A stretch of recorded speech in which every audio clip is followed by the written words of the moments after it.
waxa marar badan dhacda qofku marka uu jaamacadda gala ama kulliyadu bilaabo isagoo oo sanad ku jira ama semester dhamaystay inuu hadana ka baxo kulliyad kala bilaabo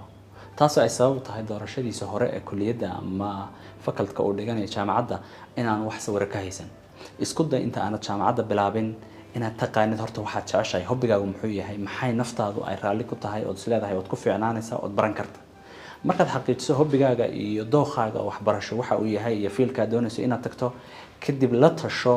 cid kaaga way aragsan ama ehelkaaga dhow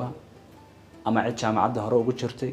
ama meelaha la talinta lagu bixiyo ama cid aad ku tuhmayso inay tala ka siin karto doorashada kulliyadaada iyo sida aad u sii horumarin kartay iyo meelaha ugu fiican ee waxa laga baran karo